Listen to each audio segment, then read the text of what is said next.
El pueblo unido jamás será vencido. El pueblo unido jamás será vencido. El pueblo unido jamás será vencido. El pueblo unido jamás será vencido. Bah, j'ai pas mal creusé ma tête pour savoir comment commencer et quel fil rouge un peu, quel corps donner à ma présentation, parce que expliquer en 30-40 minutes qu'est-ce que c'est le marxisme et pourquoi c'est toujours ça qu'il nous faut aujourd'hui, c'est pas une tâche facile.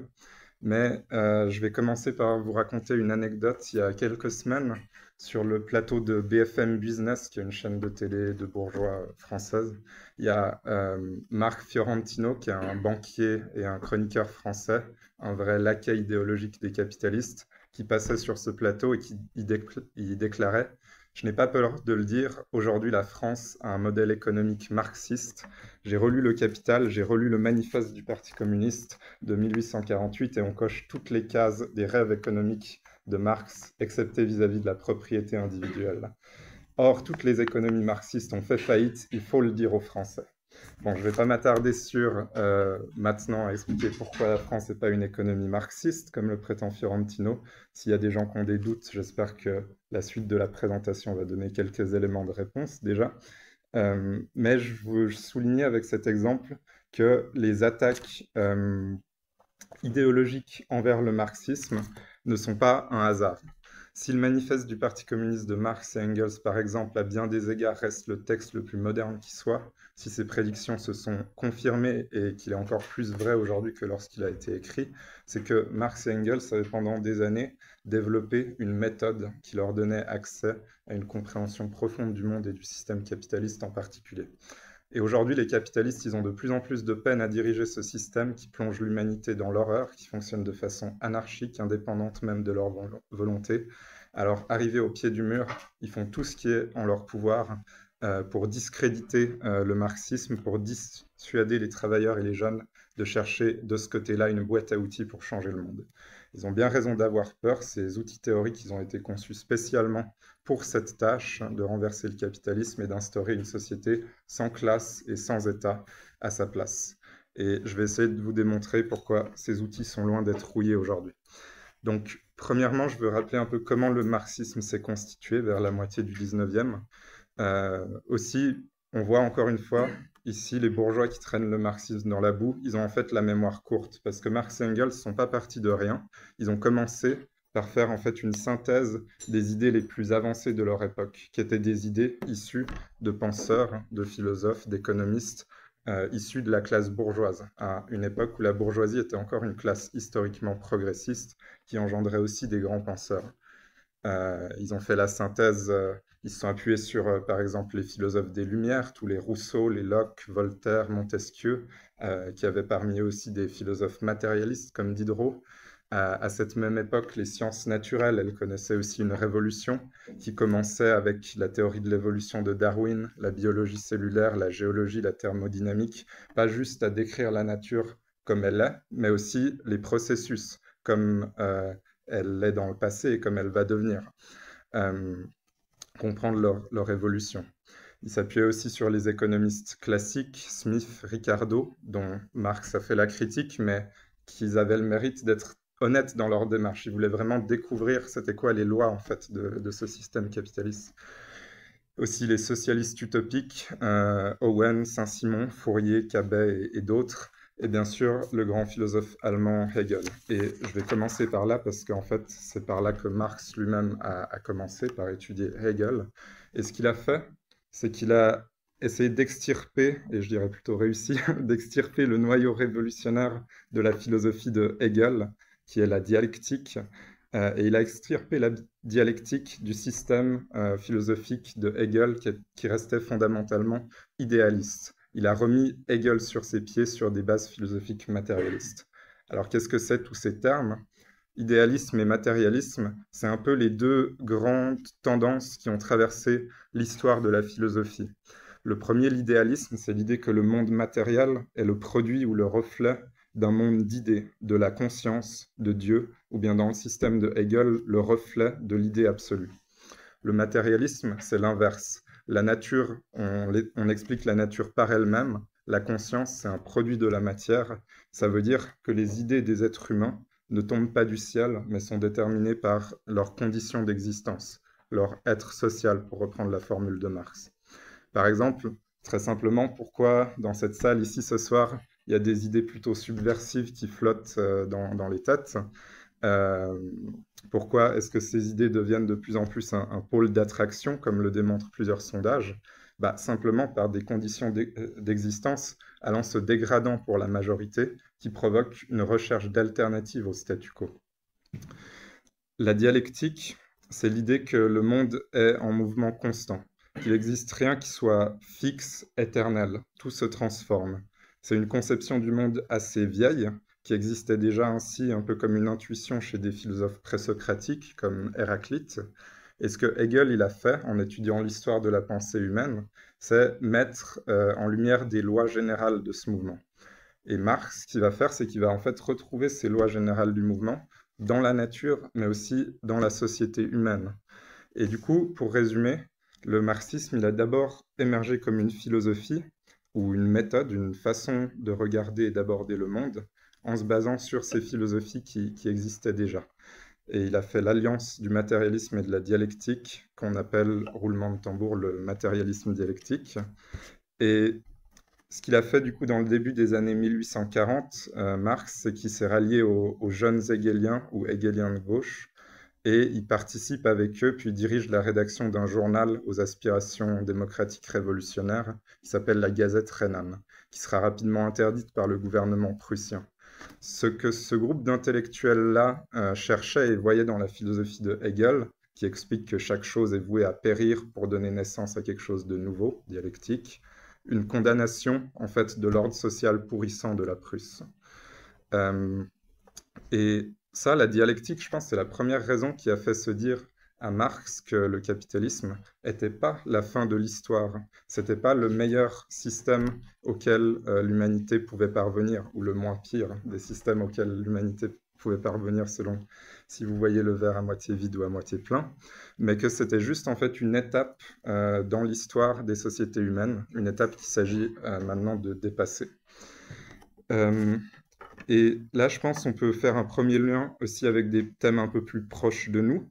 Je pense que tout le monde ici a déjà entendu l'idée, soit que le capitalisme correspondrait vraiment à la nature de l'être humain, sa nature évidemment égoïste, son désir d'être propriétaire, ce genre de choses, ou bien que le communisme, c'est une utopie parce que les humains sont trop égoïstes. Ce qui revient dans les deux cas en fait à l'idée qu'il existe une nature humaine figée, éternelle, ahistorique, au-delà de l'histoire. Et ça, c'est vraiment un préjugé qui est alimenté plus ou moins consciemment par les capitalistes. En fait, de tout temps, les classes dirigeantes ont fait croire aux exploités que leur système était vraiment celui qui était naturel et qu'il fallait surtout pas essayer de le dépasser. Le maître d'esclaves de l'Antiquité, le seigneur féodal et son ami du clergé, ils chantaient tous en chœur aux paysans que c'était juste qu'ils travaillent gratuitement pour eux parce que c'était ainsi que Dieu avait divisé la société. Mais le développement ensuite de l'histoire a prouvé à ceux-là, en tout cas, qu'ils avaient tort. Et les capitalistes, ils instillent ce même mensonge aujourd'hui dans la société. C'est présent dans les médias, bien sûr, dans la culture, dans des institutions diverses, différents politiciens qui vont véhiculer ce message. Et aussi, c'est présent dans les universités. En fait, les idées dominantes dans la société sont toujours en général les idées de la classe dominante, des idées qui, à la fin de la journée, servent aussi à justifier son règne. Ensuite, en 1944, Marx il s'associe avec Engels à Paris, et il va vraiment commencer à partir de là à appliquer cette philosophie, le matérialisme dialectique, à l'histoire et à l'économie, pour comprendre vraiment c'est quoi les lois du développement des sociétés humaines, les lois du capitalisme et du socialisme. Donc, Marx a développé sa théorie du socialisme d'abord en critiquant ceux qu'on appelait alors les socialistes utopiques, qui essentiellement voulaient pousser de façon plus conséquente les idéaux des Lumières, liberté, égalité, fraternité. C'était des gens qui avaient compris que ces principes-là n'avaient pas été vraiment réalisés par les révolutions bourgeoises. La liberté en abstrait, la liberté en général était devenue dans la réalité la liberté du bourgeois d'exploiter le prolétaire et la liberté du prolétaire de travailler pour le bourgeois ou de crever de faim, et que tout le monde est devenu égaux devant la justice et devant les tribunaux bourgeois, égaux devant la loi qui consacre le droit à la propriété bourgeoise, et ainsi de suite. Et ils étaient déçus de ça et de la misère que ça provoquait. Et en réaction, par exemple, l'anglais Owen, merci, l'anglais Owen, il dit explicitement dans ses écrits qu'il vise une société où les classes sociales seraient abolies. Mais la limite des socialistes utopiques résidait dans leur méthode, qui différait pas vraiment de la méthode des philosophes des Lumières. Ils pensaient pouvoir guérir les maladies sociales comme le misère, chômage, oppression, etc., qu'ils voyaient plutôt comme des anomalies du système, simplement par la raison. Ils s'affairèrent à découvrir dans leur tête ou bien dans des expériences un peu de laboratoire, des minuscules communes ou coopératives, une nouvelle société plus juste. Mais passés à l'épreuve du temps et de l'expérience, leurs systèmes se sont révélés en fait inapplicables, impossibles à développer au sein du système capitaliste. Cela étant dit, dans le cas de Owen, Saint-Simon, Fourier, il faut souligner qu'ils étaient des pionniers dans leur genre. Ils ont écrit ces choses-là au tout début du 19e siècle. Là où Marx, lui, il avait l'avantage d'avoir fait l'expérience d'un capitalisme bien plus développé, avec des antagonismes de classe plus marqués et surtout l'entrée de la classe ouvrière sur la scène politique, avec des organisations, avec des méthodes à elle. Par exemple, le mouvement chartiste en Angleterre, entre les années 1830 et 1840, qui était essentiellement le premier parti ouvrier de l'histoire. Ouais. Et il comprenait aussi que la classe ouvrière, par sa position dans la société, à la fois exploitée mais aussi productrice de toutes les richesses ou presque, cela lui donnait le potentiel pour renverser l'ordre capitaliste et en créer un nouveau, sur la base d'une mise en commun des grands moyens de production engendrés par le capitalisme, mais d'orienter cette production vers les besoins de la majorité et pas vers le profit privé. C'est sur ces observations que Marx fonde, en opposition, si on veut, d'une certaine façon au socialisme utopique, il fonde le socialisme scientifique, qui est synonyme de marxisme et qui fait passer le socialisme d'un bel idéal à une possibilité ancrée dans la réalité. Tout ça, c'est expliqué plus en détail dans la brochure Socialisme utopique et socialisme scientifique de Engels qu'on a sur la table de littérature. Et c'est parmi les premiers classiques du marxisme qu'on conseille de lire aux nouveaux camarades pour comprendre c'est quoi la méthode. Donc je peux que vous encourager à lire ça. Et maintenant, je dirais juste qu'encore plus qu'à l'époque de Marx, les prémices pour une société socialiste existent. Il y a assez aujourd'hui dans le monde pour offrir une vie confortable à toute la population mondiale. En tout cas, déjà, si on regarde les basics de la survie, j'ai regardé très rapidement des chiffres pour la bouffe à l'échelle mondiale. Bien qu'on ait des capacités de production qui dépassent ce qui est nécessaire à nourrir la planète, on a 700 millions de personnes qui sont en situation de malnutrition chronique et 3 milliards de personnes qui n'ont pas les moyens financiers d'avoir une bonne alimentation. Et au même moment, aux États-Unis, un peu dans le ventre de la bête de l'impérialisme, si on veut, il y a 1,4 million de logements vacants et 770 000 sans-abri. Donc, genre un peu le double de logements vacants, quoi. Mais pas seulement pour des questions genre immédiates de pain, mais aussi si on veut développer la culture, la science à un niveau bien supérieur. C'est aussi une possibilité qu'on voit en potentiel dans le présent. Je vais donner un exemple pour la Suisse qui me concerne aussi en tant qu'étudiant en archéologie et donc futur chômeur. En Suisse, on a 6,3 milliards qui est versé dans le budget de l'armée en 2025. En 2028, ce sera 7,4 milliards. Pendant que le budget culturel, donc pour les cinémas, les musées, la préservation des monuments et quelques autres choses, c'est inférieur à 1 milliard. C'est quasiment 1 milliard, mais un peu moins. Et ouais, en tant que dans le milieu de l'archéologie, on sait qu'un des trucs qui nous frustre beaucoup, c'est l'étape en fait un peu finale, l'étape de la médiation. Quand on a fait plein de découvertes, de pouvoir les partager à la population, genre leur apprendre ce qu'on a découvert, un peu ces fragments de l'histoire de l'humanité. Ouais.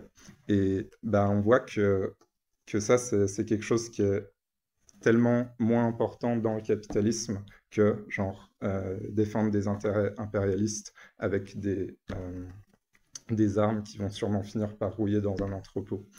Au même moment, on nous annonce que le Fonds national suisse, qui est un fonds en fait qui finance une part importante de la recherche en Suisse, donc pas que en archéologie, mais aussi dans les sciences en général, que le Conseil fédéral veut couper 270 millions des investissements de la Confédération dans ce fonds d'ici 2028 aussi. Concrètement, on parle à peu près de 500 projets de recherche qui vont pas pouvoir être financés et une réduction du nombre d'emplois. Et du coup, nous tous et toutes, mis face à ces inégalités criantes, ces irrationalités, cette misère et cette, d'un côté, opulence de l'autre, on pourrait en premier penser que c'est surtout un problème de distribution des richesses, en fait, qu'il faudrait surtout s'attaquer à réformer, en fait, la façon dont le capitalisme distribue les richesses. Et c'est souvent vers cette idée, d'ailleurs, que beaucoup de travailleurs se tournent en premier de façon très compréhensible. Pourquoi il y aurait besoin de faire une révolution si on peut juste changer progressivement une facette du problème?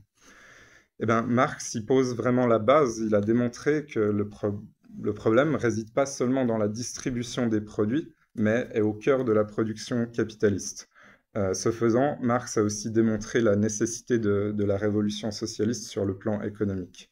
Comment est-ce qu'il a fait? Eh bien, il commence par regarder qu'est-ce qui différencie le mode de production capitaliste des autres modes de production que l'humanité a connus. Et il voit, c'est l'immense domination de la production marchande. Et du coup, pour comprendre le capitalisme et les lois qui régissent la production et l'échange des marchandises, il commence par regarder c'est quoi une marchandise. Donc une marchandise, c'est un bien, c'est un service qui est produit principalement pas pour son utilité, mais pour être vendu sur un marché. Il se dit qu'il doit y avoir, puisque toutes les marchandises peuvent être échangées contre d'autres marchandises au moyen de la monnaie, qui est un peu la marchandise mesure de valeur, une chose commune à toutes les marchandises. Bon, ça peut pas être des trucs comme la couleur, la taille, le poids. Ça peut pas non plus être l'utilité de la marchandise. C'est un prérequis pour vendre ta marchandise à quelqu'un, mais c'est pas ensuite vraiment une mesure de leur valeur respective, ni la rareté. Oui, ces choses, et l'offre et la demande aussi, ont une influence sur le prix des marchandises. Mais cette variation du prix aussi, en fait, autour d'un certain prix que Adam Smith, par exemple, appelait le prix naturel et que nous appelons valeur de la marchandise. Et cette valeur, elle n'est pas déterminée de façon subjective. Peu importe le rapport d'offre et de demande pour, disons, un stylo et un avion, le stylo sera toujours moins cher que l'avion. La chose qui est commune à toutes les marchandises, c'est qu'elles sont le fruit du travail humain. Et c'est la quantité de travail socialement nécessaire incorporée dans les marchandises qui détermine leur valeur d'échange. Le travail socialement nécessaire, petite parenthèse, c'est à dire le travail moyen nécessaire à produire une marchandise dans certaines conditions dans une société donnée. Et le fait que la valeur des marchandises était déterminée par le travail humain, c'était pas en soi quelque chose de nouveau. Déjà avant Marx, les économistes bourgeois Smith et Ricardo, ils avaient identifié le travail comme source de la valeur d'échange. Mais pour eux, la valeur, elle pouvait aussi se calculer comme la somme des coûts de production. Donc, d'un côté, le salaire des ouvriers, qui pour eux couvrait la valeur du travail des ouvriers, de l'autre, les coûts liés au travail indirect, donc les machines, les matières premières, les locaux, etc. Problème de la théorie de Smith et Ricardo, dans ce cas, d'où vient le profit du capitaliste? Si la valeur totale des marchandises qu'il vend est juste égale à la somme des coûts de production, du travail du capitaliste lui-même, mais les capitalistes ne travaillent pas, ils engrangent des millions en restant parfaitement oisifs. Donc il doit y avoir autre chose. Et le truc réside en fait dans le fait que les salaires ne payent pas les ouvriers justement vraiment à la valeur de leur travail, mais payent leur capacité à travailler pendant un certain laps de temps. Cette capacité à travailler, on l'appelle aussi la force de travail. Par exemple, vous êtes employé chez Rolex en tant que technicien ou technicienne, vous signez le contrat, vous devez travailler 8 heures par jour. Votre salaire, il va vous suffire à peu près pour vivre, pour reproduire votre force de travail, pas tellement plus.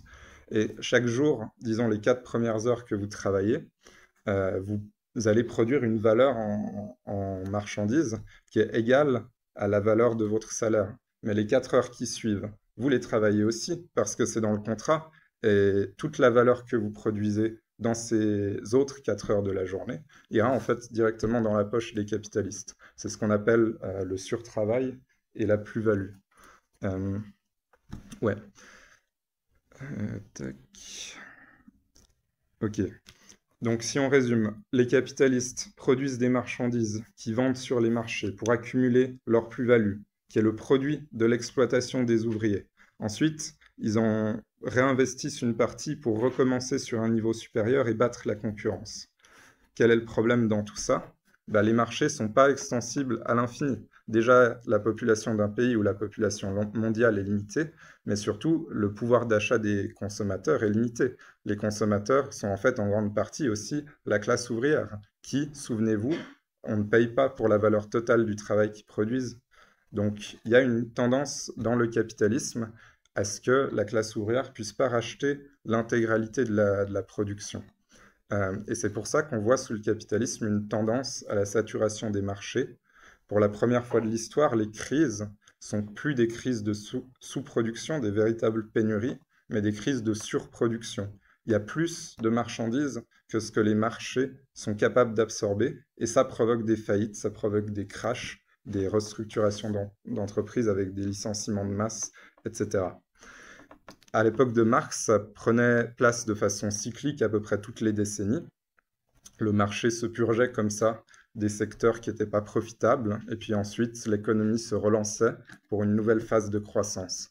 C'est à travers de ces cycles de crise et de boom que la concentration du capital a atteint des proportions délirantes qu'on connaît aujourd'hui, où vous avez certaines entreprises qui pèsent économiquement plus que plusieurs pays pauvres mis ensemble, et où les marchés sont dominés par une petite quantité de capitalistes que Lénine qualifiait plus tard d'oligarchie financière. Surtout, l'alliance et le contrôle des banques sur une poignée de monopoles industriels, c'est en fait ce développement qui a fait aussi qu'aujourd'hui, on s'enfonce de plus en plus dans la crise sans qu'il y ait ensuite aucune perspective de relance économique, contrairement à l'époque de Marx. Parce que les monopoles et les banques, vous avez déjà entendu la formule, sont too big to fail. Les capitalistes ne peuvent pas se permettre de laisser le marché se purger de ces éléments non profitables, sinon c'est tout le système financier qui s'écroule. Et du coup, quand les symptômes de la crise de surproduction sont remontés à la surface, par exemple dans les crises des années 70 et surtout dans la crise de 2008, ou bien encore, on peut parler aussi du rachat de Crédit Suisse par UBS, pour citer des exemples marquants, au lieu de laisser faire comme le veut la théorie libérale un peu classique, on laisse les secteurs improductifs se casser la gueule et improfitables, se casser la gueule, et on repart ensuite sur des bases économiques plus saines. Les gouvernements des capitalistes sont intervenus massivement pour sauver les banques, en s'endettant massivement. Et ça n'a pas réglé du tout le problème sous-jacent de la surproduction. Ça a juste en fait préparé une crise bien plus grande pour le futur qui est maintenant, où à tous les autres problèmes s'ajoute en fait une crise généralisée de la dette qui est un immense poids mort dans les budgets d'État. En France, par exemple, pour prendre un exemple parfaitement au hasard, le paiement des intérêts de la dette publique s'élève à 66 milliards pour 2025, ce qui est plus que le budget de l'éducation nationale en France. Ok. Voilà en gros les contradictions sur lesquelles est basé le capitalisme. Ce fait que les profits viennent de l'exploitation de la classe ouvrière veut dire chaque avancée dans les salaires ou autres prestations que les capitalistes payent à la classe ouvrière signifie un recul dans les profits et inversement. On a du coup deux classes aux intérêts complètement opposés et irréconciliables. En plus, c'est cette même exploitation et organisation de la production qui fait que les crises économiques sont inhérentes au capitalisme, pas négociables. La production immensément socialisée et planifiée au sein des monopoles capitalistes se retrouve entravée, bloquée par la production marchande et par l'appropriation privée. Ça engendre des crises. Et ça, c'est un phénomène qu'on connaît aussi pour d'autres sociétés de classe. Quand le développement des forces productives, donc tout ce qui est un peu les outils, les machines, la technique, se retrouve bloqué par un mode de production qui a autrefois permis son accroissement, la société entre en crise et s'ouvre une période de révolution sociale qui a pour tâche de mettre en place un mode de production plus adapté. C'était le cas pour les sociétés esclavagistes féodales et c'est aussi, au fond, ça qui se passe actuellement dans le capitalisme. Et dans le cas du capitalisme, du coup, la solution, c'est il faut rendre en fait l'appropriation sociale pour permettre un développement plus large de la production qui est déjà assez largement socialisée en son sein, mais qui reste en compétition les uns contre les autres sur les marchés. Donc c'est ça les grandes découvertes économiques de Marx qui lui permettent ensuite d'affirmer dans le manifeste du Parti communiste que le capitalisme crée ses propres fossoyeurs. Ça veut dire le capitalisme comprend en son sein les germes de son déclin, de sa crise, mais il contient aussi les germes de son dépassement. En mettant les monopoles capitalistes sous le contrôle démocratique de la classe ouvrière, on peut mettre en place une planification économique totale à la place de l'anarchie de l'économie de marché. Donc, de ces contradictions / constats, il y a deux choses qui s'en suivent. En premier lieu, ça ne sert à rien de tenter d'adoucir le capitalisme par des leçons de morale à la classe dirigeante. On ne peut pas leur demander d'être les architectes d'un capitalisme à visage humain. Deux, la lutte pour des réformes sociales est insuffisante. En fait, un capitalisme à visage humain, ça, c'est une utopie déjà de base.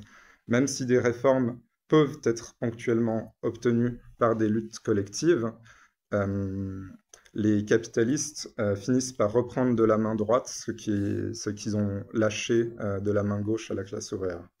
Surtout quand le système est en crise comme actuellement, les réformes que les capitalistes sont prêts à céder sous la pression sont de plus en plus minimes, voire inexistantes. En fait, aujourd'hui, dans tous les pays du monde, l'agenda de la bourgeoisie, c'est un agenda austéritaire. On attaque la classe ouvrière, on n'est pas du tout prêt à laisser la moindre marge pour des réformes. Donc le besoin se fait sentir de façon critique de viser pas juste des réformes sociales, l'augmentation des salaires pour le dire comme ça, mais carrément l'abolition du salariat.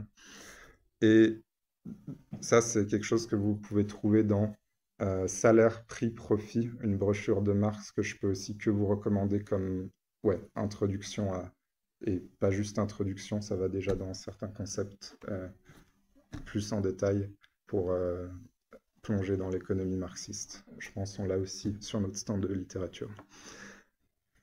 Ok, et donc ça, c'est deux points, qu'il faut en fait un programme révolutionnaire de lutte des classes. Marx, il l'avait aussi expliqué de son vivant, notamment en polémiquant contre d'autres figures importantes du mouvement ouvrier.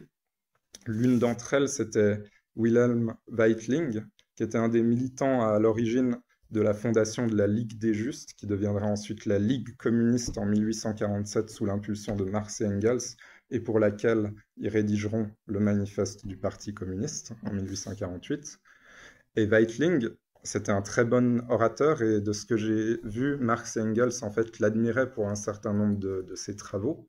Mais le problème de Weitling, c'était que à l'aube de la vague révolutionnaire qui devait secouer l'Europe à partir de 1848, il s'enlisait dans cette agitation moraliste qui était exprimée dans le slogan d'alors de la Ligue des Justes, « Tous les hommes sont frères », un peu essayer de faire force, de faire rentrer une idée d'égalité qui n'était en fait de fait pas présente dans une société divisée en classes. Donc Marx et Engels, eux, ils opposaient à ce slogan « Prolétaires de tous les pays, unissez-vous », qui deviendra le slogan de la Ligue communiste et la conclusion du manifeste, et qui contient de façon bien plus claire cette compréhension essentielle que la lutte entre ouvriers et bourgeois est une lutte irréconciliable. Et ce débat d'idées-là, il est encore quelque chose de très actuel. Je me rappelle, ça devait être il y a à peu près 1 an et demi, une grande manifestation palestine qui avait eu lieu à Genève. Et il y avait Mélenchon dans la manif, peut-être des camarades se rappellent. Et il a fait un speech qui m'a marqué. Il a parlé assez longtemps, avec énergie et émotion, des atrocités subies par les Gazaouis.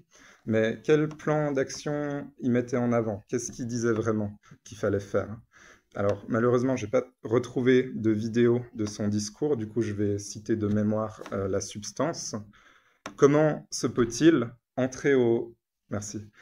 Entrer au XXIe siècle que l'humanité n'ait pas appris des horreurs du siècle passé? Ce siècle qui devrait être le siècle du désarmement est celui de l'augmentation des guerres et des conflits. Ces injustices doivent être supplantées par les valeurs de la raison et de la paix universelle. Welcome back, Weitling. Nous, on appelle cette approche-là, particulièrement à la guerre du pacifisme, ça veut dire opposer à la guerre ou à un génocide impérialiste la paix et la reconnaissance du droit international. C'est pas notre programme. On pense que c'est insuffisant et désarmant parce que ça sème dans la classe travailleuse des illusions dans une hypothétique paix impérialiste qui, même si elle advient, signifie juste le prolongement de la même politique sous une autre forme et préparant une prochaine guerre, un prochain génocide. On voit typiquement le plan de paix soi-disant de Trump, à part qu'en plus dans ce cas-là, Israël l'a déjà violé un nombre incalculable de fois, c'est en fait pas un plan de paix vu qu'il résout aucun des problèmes sous-jacents. Évidemment, ni Israël, ni les États-Unis, ni même les régimes arabes corrompus environnants vont pouvoir réaliser l'aspiration des Palestiniens à avoir une terre à eux où ils sont en sécurité et où ils peuvent déterminer eux-mêmes leur avenir. Donc on oppose, nous, à ces slogans pacifistes de la paix, des slogans de lutte de classe. La guerre de classe pour mettre fin à toutes les guerres. Pour aider vraiment les Palestiniens, ce que les travailleurs en Europe doivent faire, c'est bloquer la machine de guerre israélienne en suivant l'exemple des dockers et des travailleurs italiens qui ont fait une grève générale politique pour la Palestine. Et ça veut dire entrer en guerre contre les capitalistes européens et leur gouvernement, tous complices du génocide. Ok, peut-être c'est bon de faire une précision, vu que j'ai employé plein de fois les termes salariat, salarié, classe ouvrière, classe travailleuse, prolétaire.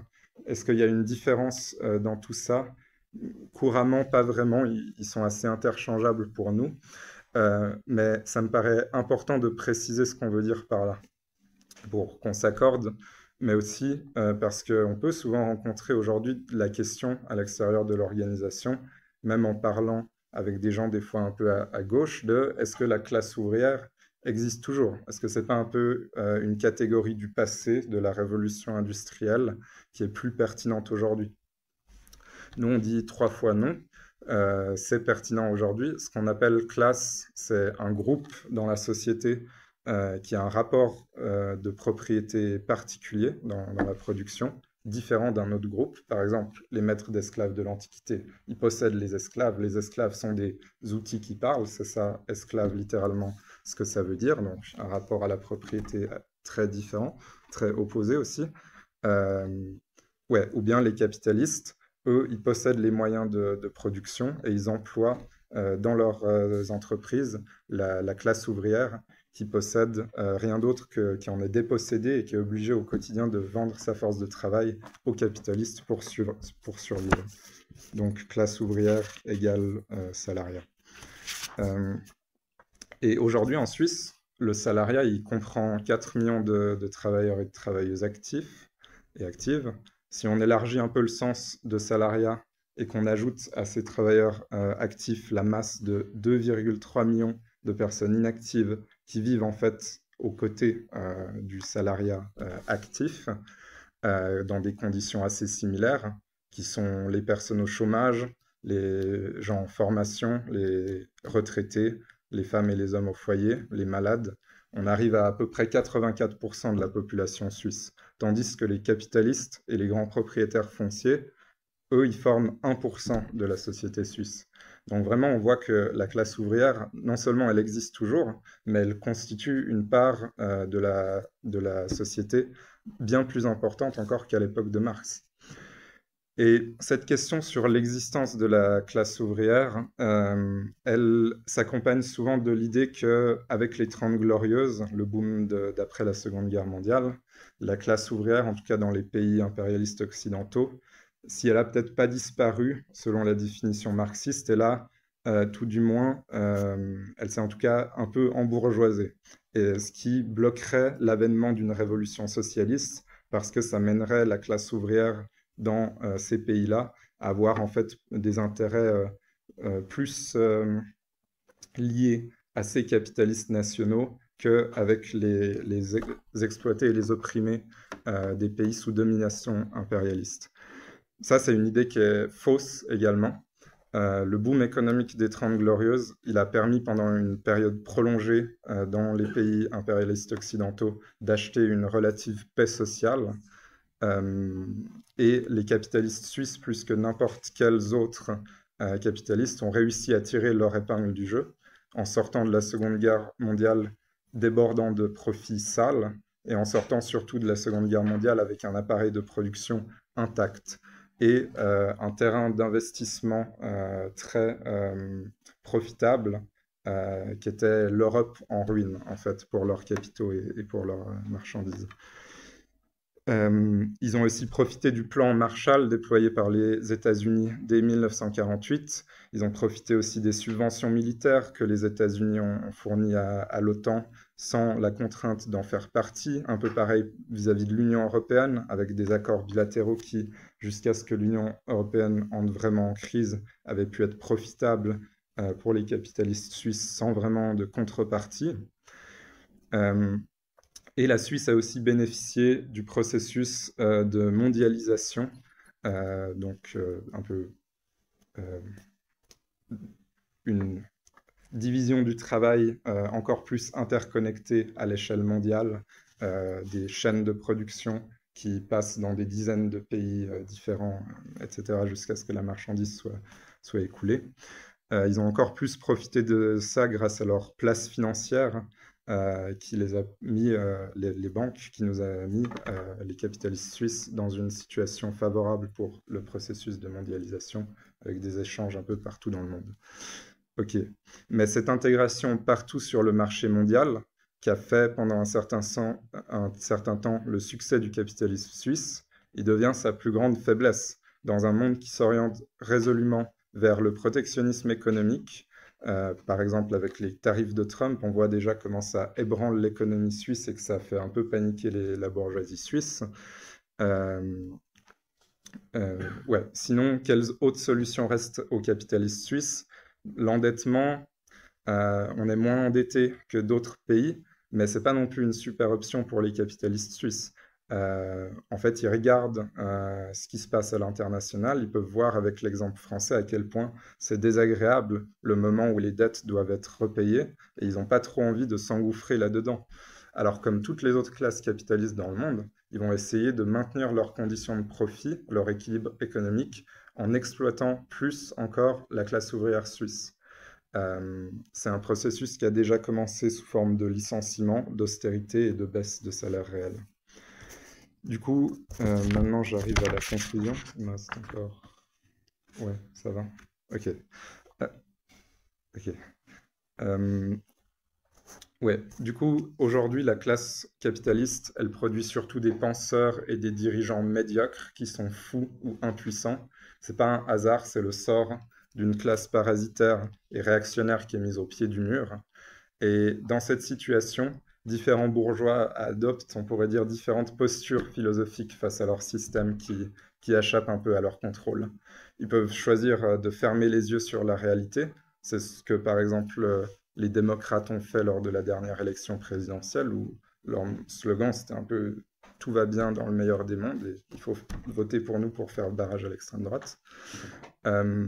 C'est le cas aussi, par exemple, de Zelensky et des dirigeants européens qui refusent de regarder leur défaite en face en Ukraine et qui prolongent la guerre pour essayer aussi de prolonger l'implication des États-Unis dans cette guerre. On a aussi des dirigeants comme Trump, par exemple, qui voient peut-être un peu plus clairement les problèmes auxquels les impérialistes américains sont confrontés et qui veut intervenir pour rétablir la situation d'avant, de la domination, de l'hégémonie américaine sur le monde.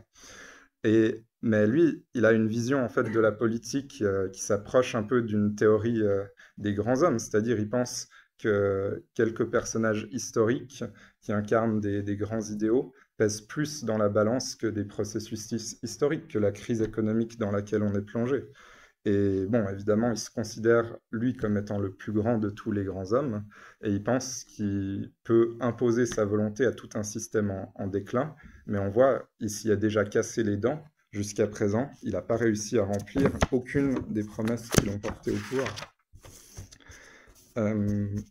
On a aussi quelques capitalistes un peu plus intelligents qui, sur certains points, arrivent à des conclusions similaires aux nôtres, mais du point de vue de classes opposées. On peut penser à Mario Draghi, par exemple, qui reconnaît la crise profonde et le déclin de l'Europe et sa perte de compétitivité sur le marché mondial. Mais ses solutions bourgeoises pour tenter de rétablir les profits des capitalistes européens sont par contre utopistes, des subventions massives pour les entreprises. Mais le problème, c'est qu'ensuite, chaque classe dirigeante européenne veut tirer à sa propre corde. L'Allemagne n'a pas envie d'investir pour aider les capitalistes italiens, vice-versa. Et voilà, il n'y aura pas de renouveau, de remise à niveau sur la scène mondiale pour l'Europe dans la période à venir. Et du coup, cette situation, ça plonge les bourgeois dans un profond pessimisme. Nous, par contre, on dit qu'il n'y a pas de raison d'être pessimiste. Déjà en 2008, notre international, on expliquait que chaque tentative des capitalistes de rétablir la stabilité économique, ça allait mener à de l'instabilité politique et sociale. Et je pense que la France, c'est l'exemple parfait de ça, un pays qui paye la crise repoussée depuis des décennies. Et que du coup, face à ça, la classe ouvrière reprendrait sa place sur la scène politique et aurait des occasions de saisir le pouvoir, qu'il fallait s'y préparer. Donc, typiquement, récemment à Madagascar, la question du pouvoir, elle s'est posée de but en blanc. Et ouais, du coup, un peu pour vraiment finir, si nous, on ne s'approprie pas consciemment du marxisme, de sa méthode, de ses conclusions, on a quand même en fait des idées, dans tous les cas, qui vont traîner dans notre tête. Et en fait, si on ne fait pas ce travail conscient d'adopter une philosophie, une méthode révolutionnaire, on se laisse perméer par les idées bourgeoises et par leur pessimisme. Du coup, j'espère qu'avec cette présentation, je vous ai convaincu que le marxisme est toujours pertinent, et aussi, surtout pour nous, il ne suffit pas au marxisme d'être juste plus pertinent, d'être une méthode supérieure pour comprendre le monde. C'est aussi une philosophie de l'action qui demande à être organisée dans un corps physique, dans un parti. Ce qui nous manque en Suisse, pour nous, c'est une armée de marxistes, en fait, pour accompagner la classe ouvrière suisse à la victoire et faire un peu notre job dans le théâtre de la révolution mondiale. Et ce pessimisme ambiant qui atteint aussi des fois la classe ouvrière et les jeunes, c'est un frein relatif à ça. Mais en même temps, c'est un frein qui est seulement relatif. Si nous, on s'approprie nous-mêmes du marxisme et qu'on a les outils pour trancher à travers ce pessimisme, souvent superficiel, pour expliquer c'est quoi vraiment la situation et le rôle que ces gens-là peuvent jouer, on peut rendre les gens actifs pour la révolution et préparer le terrain pour les luttes à venir. Du coup, si vous êtes d'accord avec ces points, évidemment, les portes du parti vous sont ouvertes. Si vous êtes d'accord avec ces points, vous devez vous former plus en avant dans le marxisme, en regardant ce qu'il y a au stand de littérature, en venant à l'école marxiste internationale. Et je suis sûr que vous avez plein de questions, on va parler de ça après dans le vencido. El pueblo unido jamás será vencido. El pueblo unido jamás será vencido.